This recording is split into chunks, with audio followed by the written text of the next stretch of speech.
Formula 1 returns to France for round 8 of the 2021 season, a race which, since being brought back to the calendar, has thrown up some very mixed condition races, with the rain usually mixing up and favouring the midfield teams who managed to run longer in the first stint. But a team now looking towards the future, and this race was Toyota. The finally broke their bad luck duck for the season, securing a win at the previous race with Nobuharu Matsushita, and both cars managed to run throughout all practice sessions without mechanical issues. Renault though were the team to watch, with many of the higher ups here for the home event of the team, and were expecting no less than a win for Fernando Alonso and Esteban Ocon to finish in second or third place to complete a double podium. Alfa Romeo once again looking strong at a circuit where they performed well under Sauber and the Alfa Romeo name since it was brought back onto the calendar, and both cars were looking very good on their tyre wear, and maybe even trying a one stop from even starting inside the top 10. Is what they were strategy they were trying in practice. However, though, it was a bittersweet day for Williams, as the team have now been officially sold to investment firm Rosen Capital, marking this as the last race where Frank and Claire Williams will have any involvement with the team. Hey guys, Renault here. Welcome back to Formula 1 here for the French Grand Prix, and I'm liking my chances, you know, in the Alfa Romeo. They've gone well here since they brought back on the calendar. First is Sauber, where Adrian Sutil took a podium for the team, and I've still having some pretty good luck here in the wet as well around the circuit. Now then, on to the formation line to make sure all the cars get away. It's Max Verstappen out of nowhere secures pole position, which was a dry Q3, as was all of qualifying, with Alonso completing the front row, with Josh Tiro P3 and last time out race winner Matsushita from 4th. Kevin Magnussen and Esteban Ocon ran off the top 6, and then it's Pierre Gasly and Alex Albon who lined up on row 4. Mick Schumacher and Lewis Hamilton ran off the top 10, with Lando Norris and Sergio Sette Camara just missing out on the place inside Q3. So then all the two Mercedes cars in Kvyat and Russell, with Hulkenberg just scraping through into Q2 in 15th. But if Harry Antonio Latifi, the Aston Martin pair of Perez and Stroll, with Charles Leclerc running off the grid. I'm sure you're going through a world of emotions right now. I just wanted to say one last time, thank you for everything you've done for me, for giving me this opportunity. I know I'm going to miss you. F1 is going to miss you.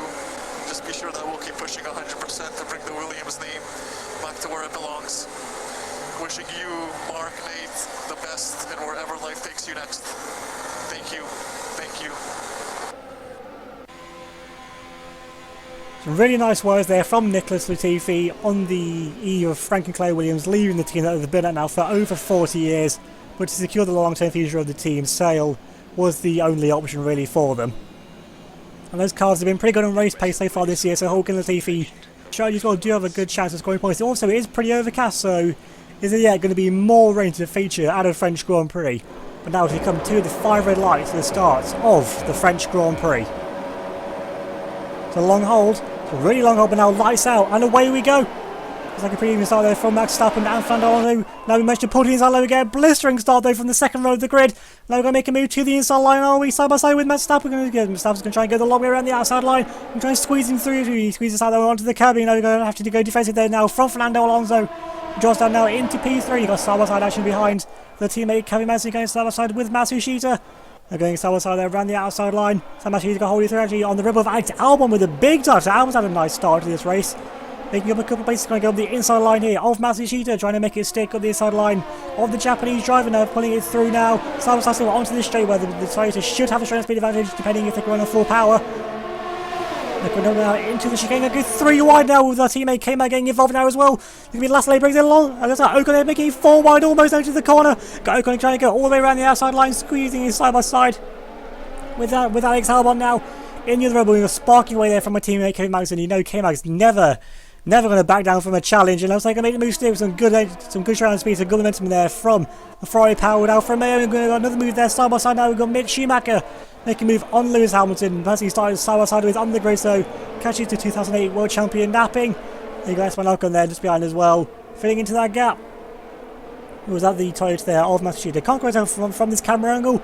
Probably is Matsushita actually, given where the car started. So it's a really good start there from the McLaren either way, making up 3 or 4 places there on the opening lap. This circuit is pretty decent for overtaking if you can get close enough there down the 2 long straights here, down into turn 1 and down the back straight into the chicane.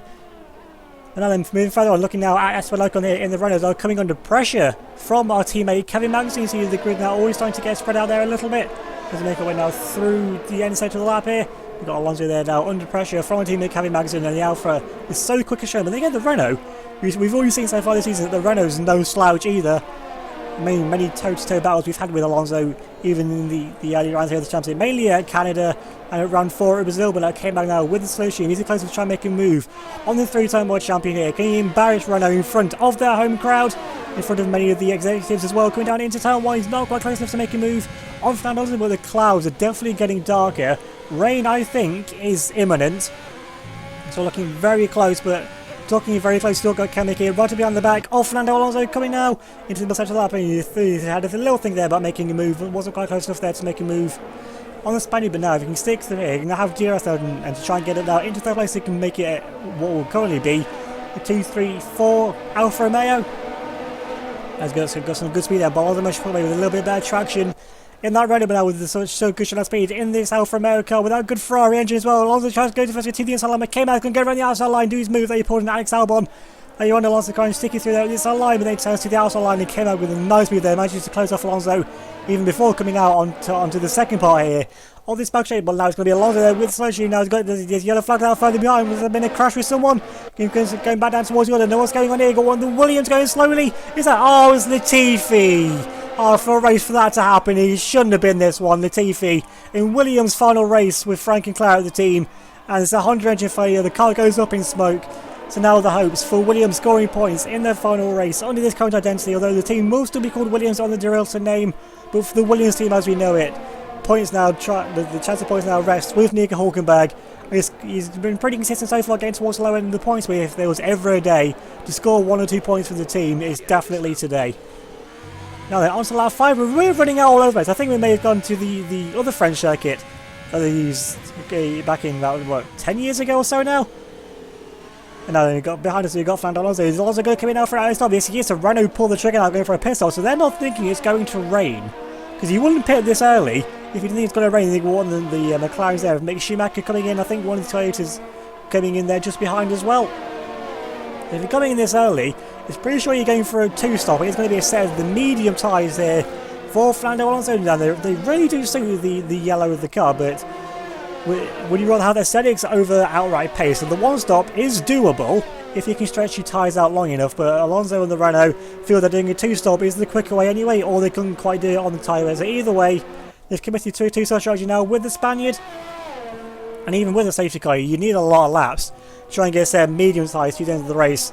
And McLaren doing the same thing, Schumacher, and Toyota brought in their Matsushita as well, so all three of them trying to going for a 2-stop strategy now. At least Max Verstappen now still leading the group. This isn't still on the same lap. This is just back up front as the race is going around the other half of the track.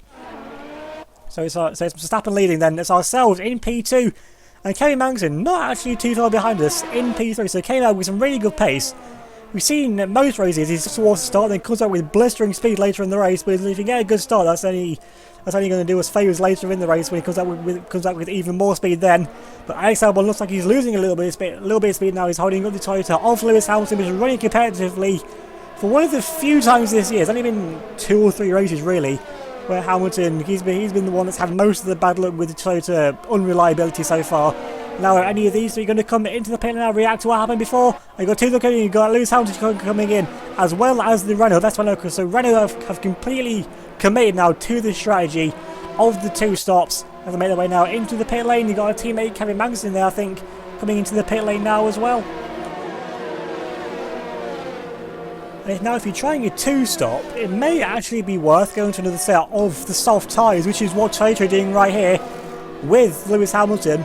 If you're doing a 2-stop, go aggressive now to another set of softs, then possibly go to another set of mediums towards the end of the race now. So they're going to rejoin now back out onto the track, so that as they rejoin in the order that they came in. And our teammate came out already through. They're going to be simultaneously. You've got the 2 Toyotas almost coming together. I think they sandwiched the Renault there on the Renault back, and now onto turn. Actually, they both managed to clear Esteban Ocon, so Renault there leaving Ocon out for a lap longer, actually falling victim there to the undercut from the other Toyota there of Matsushita. Now all these cars are in line, and Ocon is on the set of the soft tyres. So Ocon doing the really aggressive strategy, going soft to another set of softs, and then onto a set of mediums if they can stretch out this soft, if they stretch out this second soft stint most likely onto a set of hards to continue the race, unless it rains because the clouds aren't going anywhere. Now it's going to be DRS essentially now for Massive Shooter and try and go around the outside line of Mick Schumacher, going to break it, going to squeeze his way through around the outside line. And then going to have the inside line to make a move on the inside line of the McLaren. He's not quite close enough to make a move. He gets squeezed out with a good strand space still from that car. Let's switch out to the VSC's now been deployed. As we know, the leader race, we're going to box at the end of this lap, confirming now. And we just struck gold. And we just struck, we were staying out longer, because trying to eke out for a one stop anyway. But now we come in, you've got, it's a no-brainer to pit under a VSC. You can gain back so much time, even if this does put us onto a two-stop. We've gained so much time on the cars around us that we were fighting. We've got someone else there coming in behind as well. Didn't quite see who that was. Got one of the other pickers there as well. Now there is a set of the medium tyres now to either go to the end of the race if we can, or be really aggressive with a set of softs towards the race. So we've still got our strategies and our options open. But now whereabouts are we now going to rejoin? We've gained a lot of time because we're now back under racing speed. We will have gained time by pitting there. And you've got Max Verstappen there, still in the lead. He's now caught behind the back, though, of one of the Aston Martin cars there, of Sergio Perez. And now, of course, these places are now all full position, because all the cars in front here of Verstappen will be doing a one-stop from mediums to hards, unless something crazy happens. So every move here is full position, so Perez is not obliged whatsoever to get out of the way. So it's not going to do his race any favours by trying to hold up Verstappen. He doesn't have to get out of the way. Now then, with the DRS association now, it could be an easy move here for Max Verstappen, going to pull to the inside line of the Aston Martin, which isn't all too bad in straight line with that AMG Mercedes engine. There's a bit of a lock up there though for Verstappen, so having to go deep into the brake zone to make a move on Sergio Perez. But he manages to make the move stick there on the Mexican. Now then, on to lap 9. It is not getting any better here for the Mexican driver now. They're all behind the back now of the Aston Martin. Actually, well, the Aston Martins are currently salvaging us out for a mode. So you've got Perez in P7, ourselves in P8, our teammate K-Mag in P9, and then Lawrence Stroll in P10. So we're currently in an Aston Martin sandwich with a rather dark red filling. Now another DRS and the station as well, using a little bit of ERS mode, trying to use all the power that we can to gain on the back of this Aston Martin car. You see how much he has to gain. We've got a little bit of a bone to pick with Sergio Perez, costing us possible victory back in the season over there, but I'm not going to back down for a fight with the Mexicans. So the guys have the back up now into P7, so you've got Verstappen now still on the road for position on our strategy, but he's also on a set of the soft tyres, as is our teammate Kevin Magnussen. So Alfa Romeo split strategy here. We put one going longer and one going shorter on this stint, so it will come back to us later in the race. As of right now, K-Mag, you probably use this strategy to try and make your way through the traffic a bit better. And now looking at the sole remaining Williams, honestly, I so hope this Williams car makes it to the end. I mean, I've got nothing but respect for the team. They brought me to World Championship glory back in 2016 with the BMW power then. And they became pretty close in 2017 and 2018 there as well.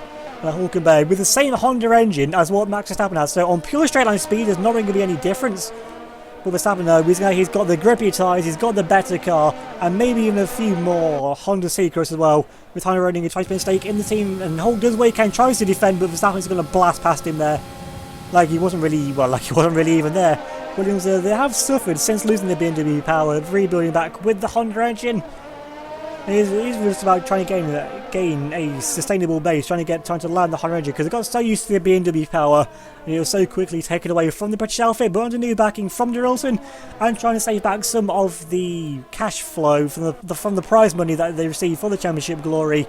A number of years ago, so for the short term, they're set with that, but for the long term, moving forward, Derelson does look to be the way to go. Now then, midway through lap 11, we're currently in P7.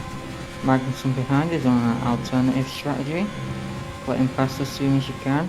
It'll come back to us at the end of the race.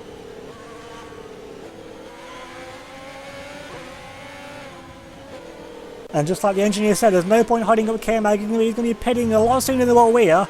And if he can make headway now, try and put Verstappen under pressure, because Verstappen and K-Mag are doing the same strategy at the moment, so there's no point in us holding up our teammate. We're going to catch up to Hulkenberg anyway. Now this is a Hulk onto that next lap.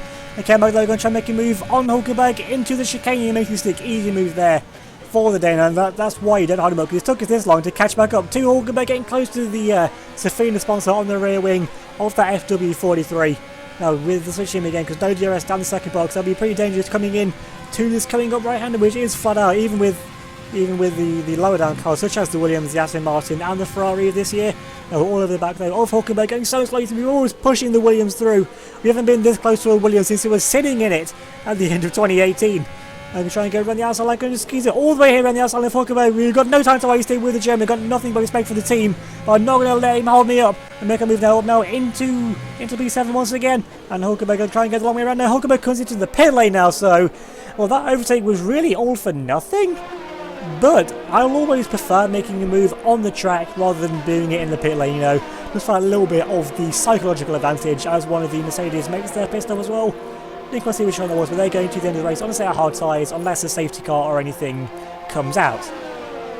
Now then, Hulkenberg's probably final pit stop with the Williams team under this official current identity, but because it's the sale of the team and everything's been sold, they won't lose their points and become officially a new entry, because along with the sale of the team comes the race entry. So as far as the bugs are concerned, this Williams team is exactly the same, just has new owners, so they're not going to lose the hard-earned points that they've gained with Hulkenberg and Latifi. At this early stage of the season, but Hulkenberg now on a set of hard tyres, which match the car really well. And this Williams livery is probably the cleanest livery they've got for a while. It's sort of like a blue and white Mercedes livery where they've got with the Mercedes triangles, the stars. Now then, this is onto the end of that lap where Hulkenberg just came in. It looks like everyone else, the floodgates have opened now, so with our teammate Kevin Magnussen coming into the pits now, along with all of the other midfield cars who are yet to make their one stop. Well, now Kevin, what's he going on to? Is it going to be a set of the hard tyres? Can't quite tell from his camera angle. It is a set of the hard tyres, so K-Mag not as confident as what Alfa Romeo was showing throughout practice. Their time was really good in the practice, but in practicing the race, things are always a lot different. And K-Mag's going to rejoin the track now behind Alex Albon, I think that is. In the Red Bull. It might be Max Verstappen, I'm not quite sure, but either way, he's going to rejoin behind one of the Red Bulls. And that's going to be pretty difficult, I would say, but yeah, our car, the Alfa Romeo, is generally faster than the Red Bull, at least on paper. But when you got Max Verstappen and Alex Albon at the wheel, it's not going to be as easy as you would think it was. And they both come out behind the Williams of Nico Hulkenberg. Williams have never had so much TV time in these recent seasons, but on a race like today, you're always going to give them a little bit of extra coverage. And now this is on to the end of that lap as well. So all the pit stops are happening now. And it's another set of the medium tyres here for the Renault. So Renault going the aggressive strategy. They feel like they can make it on the tyre wear. And you've got one of the tyres coming in behind as well, probably for a set of medium tyres. So now Esteban Ocon looking to go to the end of the race on a set of medium tyres. So he's going to have a good tyre wear, and he's also going to be able to push to the end of the race, coming out just ahead of one of the Ferraris. That's going to be absolutely crucial for his race. It's not getting held over there by the mobile shed of this season. That Ferrari car just really, it just isn't. There's nothing really good about that car. I mean, it's got a good engine, because we know, us at Alfa Romeo, we've got the exact same one. But now, something's having to push their engine to the limit now. It's Hulkenberg in this Williams car once again. This Williams Honda going to go down in history as the last true Williams car. And coming up behind it now is the other Honda powered car of the Red Bull of Alex Albon. Now then, with the DRS, is the tyre driver close to making a move on Hulkenberg, coming up into chain. Hulk once again tries to go defensive, but is a Red Bull going to blast past him around the inside line? No. We're going to try to go around the outside line now into the braking, and going to squeeze Albon there to the curbing. There's nothing there really that he can do. Albon there forces his way through with the superior downforce, better chassis. Probably a bit better tyre wear as well at this early stage. Now Hulkenberg, now the association, not enough though, because K-Mag into the right hand is going to force his way on the inside line. Once again, in a commanding move from Kevin Magnussen, trying to make a move for Albon as well. Not quite, but K-Mag absolutely on one. This is what I was saying. He needs to get a better start. He's right in the action. He always comes good as the race goes on. Just gets more and more in tune with that car as the race goes on. He seems to be a bit better on the low form. I mean, you've seen it in qualifying. He's more than a match for me in quali over one lap. That one lap pace, that low fuel run, is where K-Mag comes alive with this Alfa Romeo car. As the race goes on, the Dane only gets faster and faster, which is good for us, because he was in P3 anyway, before these stops. Now then, with the DRS, he's going to try and get around the outside line. K-Mag loves making these outside moves in this race. He's going to try and blast past Albon into turn 1. He makes it stick. And now to chase down the team that supplies our engines. So in terms of straight line speed from the engine, it's going to be a bit difficult, but that Ferrari car does seem to be pretty draggy for the lack of downforce it has. So it's got that nightmare situation where it's slow through the corners and also slow on the straights. On to lap 19, we confirm to the pit crew that we're botting now, because we can't go to the look at where we've found the same lines that we did earlier on. I think we found the other checker. Was it Magny Core that they used to race on? As you come down into the pit lane, it's going to be for a set of the soft tyres. Hopefully your team pulls onto the right strategy this time. Try to listen to what we planned pre-race. The tyre wear here is perfectly fine. We don't need to go into a set of hard tyres. We don't need a repeat of what happened last time out at Monaco. So if you missed that one, you're a long way into this race. We're definitely going to check that one out just to make sure what happened. You know, as we come in, and it's going to be for a set of the Red Bull soft tyres for the team. They stick to the strategy this time. No unexpected surprises for us now. So we're going to be absolutely fly around this track now. We come back and whereabouts are we going to rejoin? There goes Max Verstappen, I think it is. Actually, got one of the AlphaTauris there of Pierre Gasly rejoining now in front of us. So we're still going to be coming out in about 5th or 6th place, I would imagine. Well, we've come out though ahead of one of the Mercedes and crucially ahead of one of the Renault cars. And now we've got Daniel Kvyat there going defensive. There's never going to be much point there because Ocon's getting around the inside line and force his way through though on the Mercedes. But the Mercedes though, Kvyat keeps his nose on the inside line. We know Kvyat's never going to give it without fight. He's been in the championship fight now many times in the Red Bull and in the Mercedes cars. Well, it's not quite worked out for the Russian. He's not going to give up no matter what car he's in without a fight. And then with the DRS, has he got anything to try and come back at the Renault powered, at the worked Renault? Coming on now though into the chicane, not quite close enough there to make a move. That Mercedes car running a little bit heavy as well. As we're already round to the back though of the AlphaTauri. This is older hard tyres versus brand new softs. Got Gasly trying to go defensively to the line through his right hander. There's nowhere we can go. We're going to use a little bit of the curb and try and carry as much speed through as we can. Get a better run on the AlphaTauri. We're going to go defensively to the side. We can try and go wide, but can we try and switch back to the side? Yes, we can. We got the grip. We force the AlphaTauri now wide. We get squeezed onto the curb, but we have to back off that. I mean, we got forced off the track, but that would have been an illegal move. I mean, well, if you're more than halfway alongside, you're entitled to a bit of space, but the AlphaTauri there disagreed with that, and with the championship fight being with Alonso, you can't risk getting a penalty, you can't risk losing unnecessary places and wasting unnecessary time as well. We're much faster than the AlphaTauri car. It took a second longer than I would have liked. Now we're pulling side by side with the AlphaTauri. We're just going to blast past them so easy down the straight. We've got so much more grip from these tyres. And the AlphaTauri there, they moved over, but all they did was just give me the racing line. We had that much more overspeed now, through turn 1, into turn 2, and now let me try and catch up now to the leading few cars. You've got Max Verstappen there. I want to say the medium size, so he's doing the same strategy as the Renaults there in P2. And in the lead of the race, Lando Norris on the one-stop strategy. The McLaren driver who's done a madness. He's won one race already so far at USA. Can he do it again? Not if we have anything to say with it though, because now it's lap 24, midway through. We're now right to the back of Max Verstappen. And we've got Alonso behind us, about 5 seconds behind. Now here we are gaining now on the Dutchman, using all of the power, using rich mix as well, using everything this engine has to give us. Now into the chain, because as we're catching Verstappen, Verstappen is also catching up to the McLaren. But the pace gap between ourselves and Verstappen is greater than Verstappen to Norris, despite us all being on harder compounds going forward. We're on the fastest, Verstappen on the medium and Norris on the hards, on the oldest tyres here as well. Yeah, we got a run of Verstappen, because it's very aggressive there to the inside line, trying to force away from the outside line. On the Dutchman, you can never really make a move around Verstappen. We're going to make him stick there from the outside line. Side by side here with the Dutchman. We're going to make him stick Verstappen there. He's going to try and keep him slowly on the side. We're going to force him out wide though. Give him a taste of his message. We know how aggressive Verstappen is. Ever since he made his debut with Caterham back in Belgium in 2014, we knew he'd be someone to watch. I mean, Red Bull even funded Caterham for half the season to get Verstappen into a race seat, so you would know that they were serious about the Dutchman, and they've never been proved wrong. And now then, on to lap 25. Now 3 laps of the race left to go. We've got 3 laps now to try and make a move on Lando Norris into turn 1. And we're going to be gaining now all the time because our tyres are not going to be wearing out anywhere near to what Norris are. We're perfectly fine now to push to the end of the race. We've only got one more move to make, and then we can try and even slow it down, try and bring the pace down to something that we want to try and manage that tyre wear as well. And so all over the back here of the Husky Chocolate rear wing. I've never seen a Husky Chocolate bar in real life. Are they like the chocolate of the Rich Energies? You know, where they exist, but they don't. They're only on a car, which is decently successful. Now then, we've got DRS on the back of our fellow Brit. He's won one race back in USA. He's also taken us out of Mexico. How's he going to go the way to the inside line of Lando Norris? We're going to try and deny him now a second victory, but Norris with a massive dive. He knows he's not going to give this one up without a fight. We're going to a little bit of a squeeze there. He gets a little bit of squabby there on the rear. Now we made the move. Now we move up now into the lead of the race, and we've cleared it now. Verstappen is going to get a run now. On Lando Norris going to pull to the inside line. Now Verstappen's going to try and make a move as well on the inside line. We're going to make it through, and it's 1st to 3rd. It's all over for Lando Norris. From 1st to 3rd in 2 corners with Verstappen, and we know he's not going to give up either.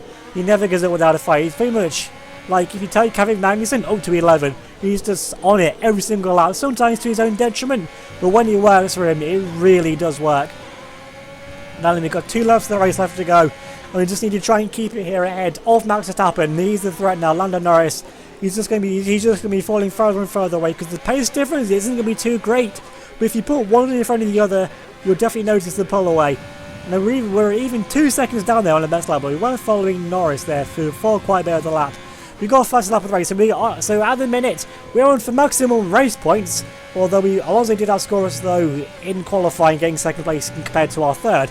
Now on to lap 27, we've got absolutely no issues with tyre wear. We've pulled a second gap on Verstappen, we're holding the pace there. We don't need to push too hard, don't need to overstress anything. Remember, we've only got 8 engines now for the season, so engine wear isn't as much an issue as it used to be.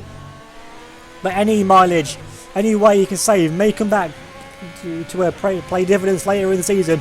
We've still got Verstappen there in P2. We've got Norris still trying to hold on, trying to do something to come back to Verstappen and see it on the mini-map. He's only about half a second, not even that, 3 tenths behind the judgment, so Norris is going to be using absolutely everything that Renault engine has to give. And we saw from last year that Renault engine is pretty nippy in the straight line as well, and McLaren have managed to unlock some extra pace with basically last year's car. It just looks slightly different, but that car hasn't been upgraded and it can't be upgraded this season, so they're still doing what they can with what they have before the inevitable drop off later in the season. Now they're around the final corner, 1 breakdown left to go. We're going to rotate the car there beautifully through the apex, and we've got it out there off Max Verstappen. We had it followed into the line once before, we've had it again, but this time in the dry, and we're going to win the French Grand Prix. And that is exactly what we need now to hit back at Fernando Alonso after the catastrophe of the last race, last time out at Monaco. And driver today goes for Lando Norris. I mean, I can't disagree with that. We came within 3 laps of the win, and we know where that's happened before. But Fred Vassell looking very happy. Once again, the Alfa Romeo Sauber team coming very well at the track. Whatever, I don't know what it is, but this track just works so well. And we've led at some point the team every single race since 2018 when it came back onto the calendar. The team once again looking very happy with that. And in our fight with Alonso and in our fight with Renault, that is exactly the win we need as well. Especially on a circuit like this where we know that we can be strong and exploit our strengths around this track. Now they're onto the podium, 3 different teams, 3 different engines as well, and one of them not even from this year. And with that is a really nice trophy. I'm glad they got rid of the Gorilla trophies. And now for the champagne! We sprayed there all over Max Verstappen, and we've got Lando Norris there doing his own thing. You think he's pretty happy to be on the podium, although I know he's going to be gutted there. He didn't quite hold on to the win. But Verstappen there, looks like Red Bull now finally bringing themselves now into the title picture. Taking a look at the race results, and we take the win just under a second clear in the end of Max Verstappen, with driver of the day Norris running off the podium in 3rd. Fernando Alonso was actually pretty close in the end, only half a second behind Norris in P4, with TDK Knight with the good result for AlphaTauri coming out in 5th. K-Mag couldn't quite make the strategy work in the end, finishing in P6. Daniel Kvyat getting some very crucial points for Mercedes in 7th, ahead of last time out race winner Matsushita in 8th. Likewise, Esteban Ocon couldn't quite make the two-star strategy work, finishing in 9th place with Alex Albon down in P10, with Mick Schumacher in 11th and Nico Hulkenberg in Williams' final race, technically under this name, gets a crucial point, and that will be the most rewarding point this team have ever scored. And now looking at the Drivers' Championship standings, Fernando Alonso still holds a 9-point lead, but we've managed to cut down significantly from this one race the lead of the Spaniard, and up now into P3, bringing himself into the shell of the title fight is Max Verstappen. He had a pretty slow start to the season, but Red Bull have been building and building, and he's up now into P3 ahead of the McLarens of Mick Schumacher and Lando Norris. Our teammate K-Mag still knocking on the door of just about being in it, in 6th place on 75 points. And he's 7 points clear of Matsushita as the lead Toyota. Esteban Ocon still has work to do on his consistency, and on 6-7, he's nearly as many points behind his teammate Alonso as he has points scored. Alex Albon's in 9th place on 53, likewise got a lot to try and gain on his teammate Max Verstappen. Sergio Kamara rounding off the top 10. Pierre Gasly is 11th on 38, 1 point clear of Daniel Kvyat for the first time this season, gets himself now inside the top 12 for Mercedes. And now onto the constructor standings, and Renault still hold a lead, but it's now only 1 point, so more than ever this fight is going to come down now to the second drivers in the team as well. It depends how much K-Mag can beat Ocon by, or the other way around, depending what the gap is between ourselves and Fernando Alonso as the season goes on. McLaren are still thereabout, still got good consistency, but I'm not expecting them to stay there as the season goes on. They're still the riding high in 3rd place, 21 points off the championship lead that they once held only a couple races ago. Red Bull now are in 4th place still, and they're now 50 points clear of Toyota. We're now building that gap. And Toyota finally now look to be clear of the AlphaTauri team who are in 6th.